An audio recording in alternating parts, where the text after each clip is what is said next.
ಸನ್ನಿವೇಶ ದಿನೇ ದಿನೇ ಇನ್ನಷ್ಟು ಭೀಕರತೆಯನ್ನ ಪಡ್ಕೊಳ್ತಾ ಇದೆ. ಘೋರ ಪರಮಾಣು ಯುದ್ಧಕ್ಕೆ ಇದು ನಾಂದಿ ಹಾಡತ್ತಾ ಈ ಯುದ್ಧ ಅನ್ನುವಂಥದ್ದು. ಇಸ್ರೇಲ್ನ ಪರಮಾಣು ಸ್ಥಾವರಗಳನ್ನ ಸ್ಫೋಟಿಸೋದಕ್ಕೆ ಇರಾನ್ ಸಂಚು ನಡೆಸಿದೆಯಾ? ಜಗತ್ತು ಈಗ ನಿಜಕ್ಕೂ ಆತಂಕದಲ್ಲಿದೆ ಅಂತ ಹೇಳಬೇಕು.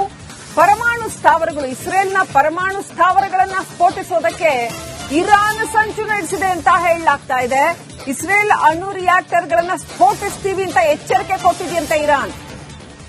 ಇಸ್ರೇಲ್ನ ಡಿಮೋನಾ ಅಣು ರಿಯಾಕ್ಟರ್ನ ಸ್ಫೋಟಿಸ್ತೀವಿ ಅಂತ ನಾಯಕತ್ವ ಬದಲಾವಣೆಗೆ ಯತ್ನಿಸಿದ್ರೆ ನಿಮ್ಮ ಅಣು ರಿಯಾಕ್ಟರ್ಗಳನ್ನ ಸ್ಫೋಟಿಸ್ತೀವಿ ಅಂತ ಇರಾನ್ ಎಚ್ಚರಿಕೆ ಕೊಟ್ಟಿದೆಯಂತೆ. ಟ್ರಂಪ್ ನೇತಾನ್ಯಾಹುಗೆ ನೇರ ಎಚ್ಚರಿಕೆ ಕೊಟ್ಟಿದೆಯಂತೆ ಇರಾನ್ ಸೇನೆ.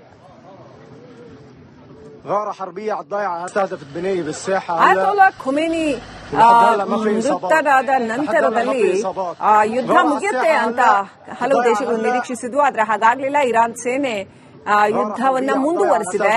ಇದೀಗ ಎಷ್ಟೇ ದಾಳಿಗಳಾದರೂ ಕೂಡ ಇರಾನ್ ಸೇನೆ ಏನ್ ಹೇಳ್ತಾ ಇದೆ ಅಂದ್ರೆ, ಮತ್ತೆ ನಮ್ಮಲ್ಲಿ ನಾಯಕತ್ವ ಬದಲಾವಣೆಗೆ ನೀವೇನಾದ್ರೂ ಪ್ರಯತ್ನಿಸಿದ್ರೆ ಖಂಡಿತ ನಿಮ್ಮ ಪರಮಾಣು ರಿಯಾಕ್ಟರ್ಗಳನ್ನ ಸ್ಫೋಟಿಸ್ತೇವೆ ಅಂತ ಇಸ್ರೇಲ್ಗೆ ಬೆದರಿಕೆಯನ್ನ ಹಾಕಿದೆ ಇರಾನ್ ಸೇನೆ. ನೀವು ನೋಡ್ತಾ ಇರುವಂತಹ ದೃಶ್ಯಗಳು ಇರಾನ್ನಲ್ಲಿ ಆಗಿರ್ತಕ್ಕಂತಹ ಸರ್ವನಾಶದ ದೃಶ್ಯಗಳು. ಅಮೆರಿಕದ ದಾಳಿಯಿಂದಾಗಿ ಇರಾನ್ ಯಾವ ರೀತಿ ಛಿದ್ರವಾಗಿದೆ ಅನ್ನುವಂಥದ್ದು. ಈ ಸ್ಥಿತಿಯಲ್ಲೂ ಕೂಡ ಇರಾನ್ ಸೇನೆ ಹೇಳ್ತಾ ಇರುವಂತದ್ದು ಏನು ಅಂದ್ರೆ, ಇಸ್ರೇಲ್ನ ಪರಮಾಣು ಸ್ಥಾವರಗಳನ್ನ ಸ್ಫೋಟಿಸ್ತೀವಿ ಅಂತ.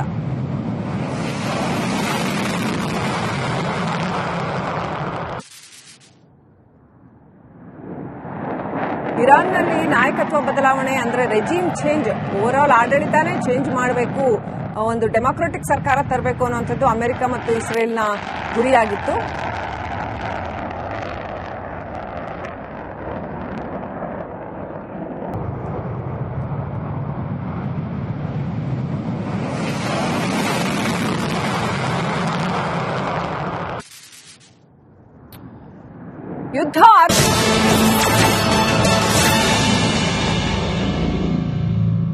ಯುದ್ಧದ ಸನ್ನಿವೇಶ ದಿನೇ ದಿನೇ ಇನ್ನಷ್ಟು ಭೀಕರತೆಯನ್ನ ಪಡ್ಕೊಳ್ತಾ ಇದೆ. ಘೋರ ಪರಮಾಣು ಯುದ್ಧಕ್ಕೆ ಇದು ನಾಂದಿ ಹಾಡತ್ತಾ ಈ ಯುದ್ಧ ಅನ್ನುವಂಥದ್ದು. ಇಸ್ರೇಲ್ನ ಪರಮಾಣು ಸ್ಥಾವರಗಳನ್ನ ಸ್ಫೋಟಿಸೋದಕ್ಕೆ ಇರಾನ್ ಸಂಚು ನಡೆಸಿದೆಯಾ? ಜಗತ್ತು ಈಗ ನಿಜಕ್ಕೂ ಆತಂಕದಲ್ಲಿದೆ ಅಂತ ಹೇಳಬೇಕು. ಪರಮಾಣು ಸ್ಥಾವರಗಳು, ಇಸ್ರೇಲ್ನ ಪರಮಾಣು ಸ್ಥಾವರಗಳನ್ನ ಸ್ಫೋಟಿಸೋದಕ್ಕೆ ಇರಾನ್ ಸಂಚು ನಡೆಸಿದೆ ಅಂತ ಹೇಳಲಾಗ್ತಾ ಇದೆ. ಇಸ್ರೇಲ್ ಅಣು ರಿಯಾಕ್ಟರ್ಗಳನ್ನ ಸ್ಫೋಟಿಸ್ತೀವಿ ಅಂತ ಎಚ್ಚರಿಕೆ ಕೊಟ್ಟಿದೆಯಂತೆ ಇರಾನ್.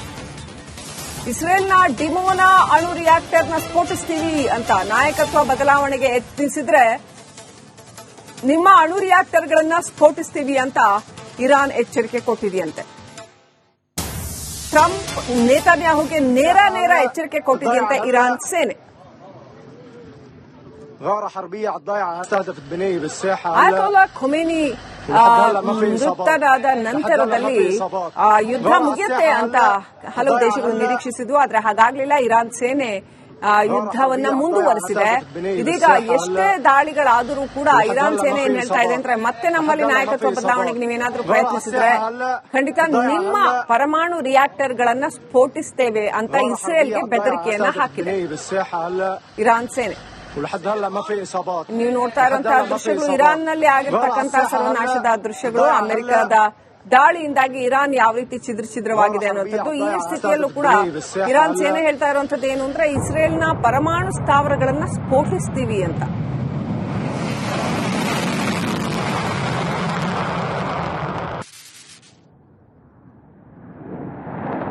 ಇರಾನ್ನಲ್ಲಿ ನಾಯಕತ್ವ ಬದಲಾವಣೆ ಅಂದ್ರೆ ರೆಜಿಮ್ ಚೇಂಜ್, ಓವರ್ ಆಲ್ ಆಡಳಿತಾನೇ ಚೇಂಜ್ ಮಾಡಬೇಕು, ಒಂದು ಡೆಮಾಕ್ರೆಟಿಕ್ ಸರ್ಕಾರ ತರಬೇಕು ಅನ್ನುವಂಥದ್ದು ಅಮೆರಿಕ ಮತ್ತು ಇಸ್ರೇಲ್ನ ಗುರಿಯಾಗಿತ್ತು.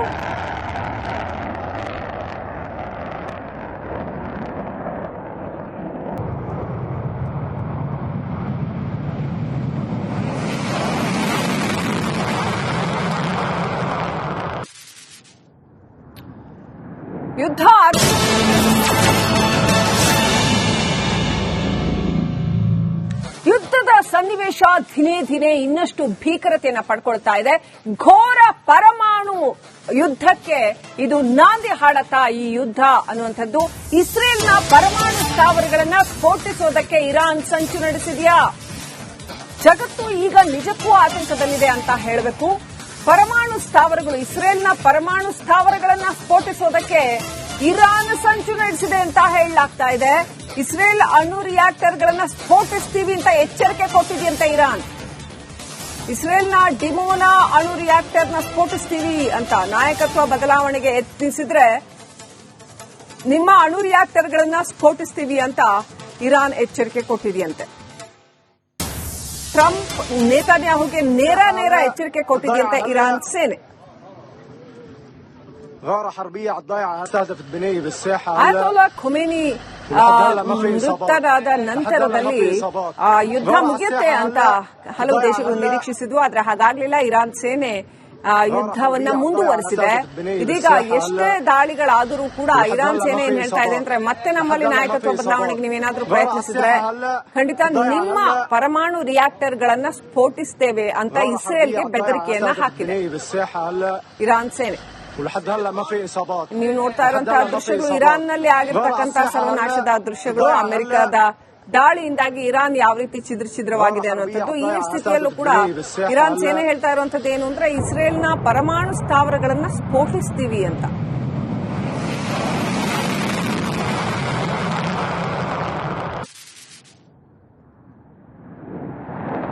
ಇರಾನ್ನಲ್ಲಿ ನಾಯಕತ್ವ ಬದಲಾವಣೆ ಅಂದ್ರೆ ರೆಜಿಮ್ ಚೇಂಜ್, ಓವರ್ ಆಲ್ ಆಡಳಿತಾನೇ ಚೇಂಜ್ ಮಾಡಬೇಕು, ಒಂದು ಡೆಮಾಕ್ರೆಟಿಕ್ ಸರ್ಕಾರ ತರಬೇಕು ಅನ್ನುವಂಥದ್ದು ಅಮೆರಿಕ ಮತ್ತು ಇಸ್ರೇಲ್ನ ಗುರಿಯಾಗಿತ್ತು.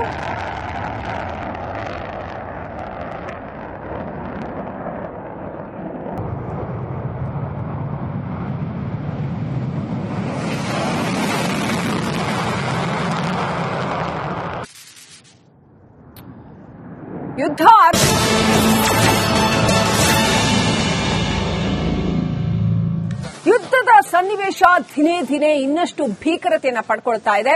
ಘೋರ ಪರಮಾಣು ಯುದ್ಧಕ್ಕೆ ಇದು ನಾಂದಿ ಹಾಡತ್ತಾ ಈ ಯುದ್ಧ ಅನ್ನುವಂಥದ್ದು. ಇಸ್ರೇಲ್ನ ಪರಮಾಣು ಸ್ಥಾವರಗಳನ್ನ ಸ್ಫೋಟಿಸೋದಕ್ಕೆ ಇರಾನ್ ಸಂಚು ನಡೆಸಿದೆಯಾ? ಜಗತ್ತು ಈಗ ನಿಜಕ್ಕೂ ಆತಂಕದಲ್ಲಿದೆ ಅಂತ ಹೇಳಬೇಕು. ಪರಮಾಣು ಸ್ಥಾವರಗಳು, ಇಸ್ರೇಲ್ನ ಪರಮಾಣು ಸ್ಥಾವರಗಳನ್ನ ಸ್ಫೋಟಿಸೋದಕ್ಕೆ ಇರಾನ್ ಸಂಚು ನಡೆಸಿದೆ ಅಂತ ಹೇಳಲಾಗ್ತಾ ಇದೆ. ಇಸ್ರೇಲ್ ಅಣು ರಿಯಾಕ್ಟರ್ಗಳನ್ನ ಸ್ಫೋಟಿಸ್ತೀವಿ ಅಂತ ಎಚ್ಚರಿಕೆ ಕೊಟ್ಟಿದೆಯಂತೆ ಇರಾನ್. ಇಸ್ರೇಲ್ನ ಡಿಮೋನಾ ಅಣು ರಿಯಾಕ್ಟರ್ನ ಸ್ಫೋಟಿಸ್ತೀವಿ ಅಂತ ನಾಯಕತ್ವ ಬದಲಾವಣೆಗೆ ಯತ್ನಿಸಿದ್ರೆ ನಿಮ್ಮ ಅಣು ರಿಯಾಕ್ಟರ್ಗಳನ್ನ ಸ್ಫೋಟಿಸ್ತೀವಿ ಅಂತ ಇರಾನ್ ಎಚ್ಚರಿಕೆ ಕೊಟ್ಟಿದೆಯಂತೆ. ಟ್ರಂಪ್ ನೇತಾನ್ಯಾಹುಗೆ ನೇರ ಎಚ್ಚರಿಕೆ ಕೊಟ್ಟಿದೆಯಂತೆ ಇರಾನ್ ಸೇನೆ.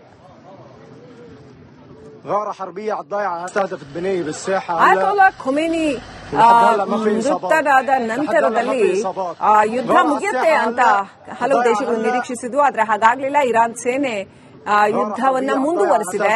ಇದೀಗ ಎಷ್ಟೇ ದಾಳಿಗಳಾದರೂ ಕೂಡ ಇರಾನ್ ಸೇನೆ ಏನ್ ಹೇಳ್ತಾ ಇದೆ ಅಂದ್ರೆ, ಮತ್ತೆ ನಮ್ಮಲ್ಲಿ ನಾಯಕತ್ವ ಬದಲಾವಣೆಗೆ ನೀವೇನಾದ್ರೂ ಪ್ರಯತ್ನಿಸಿದ್ರೆ ಖಂಡಿತ ನಿಮ್ಮ ಪರಮಾಣು ರಿಯಾಕ್ಟರ್ಗಳನ್ನ ಸ್ಫೋಟಿಸ್ತೇವೆ ಅಂತ ಇಸ್ರೇಲ್ಗೆ ಬೆದರಿಕೆಯನ್ನ ಹಾಕಿದೆ ಇರಾನ್ ಸೇನೆ. ನೀವು ನೋಡ್ತಾ ಇರುವಂತಹ ದೃಶ್ಯಗಳು ಇರಾನ್ನಲ್ಲಿ ಆಗಿರ್ತಕ್ಕಂತಹ ಸರ್ವನಾಶದ ದೃಶ್ಯಗಳು. ಅಮೆರಿಕದ ದಾಳಿಯಿಂದಾಗಿ ಇರಾನ್ ಯಾವ ರೀತಿ ಛಿದ್ರವಾಗಿದೆ ಅನ್ನುವಂಥದ್ದು. ಈ ಸ್ಥಿತಿಯಲ್ಲೂ ಕೂಡ ಇರಾನ್ ಸೇನೆ ಹೇಳ್ತಾ ಇರುವಂತದ್ದು ಏನು ಅಂದ್ರೆ, ಇಸ್ರೇಲ್ನ ಪರಮಾಣು ಸ್ಥಾವರಗಳನ್ನ ಸ್ಫೋಟಿಸ್ತೀವಿ ಅಂತ.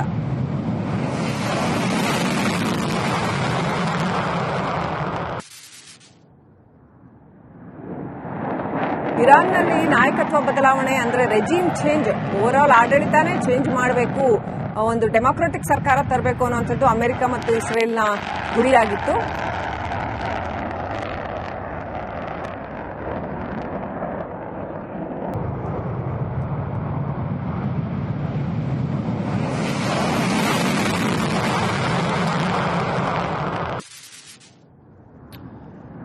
ಯುದ್ಧ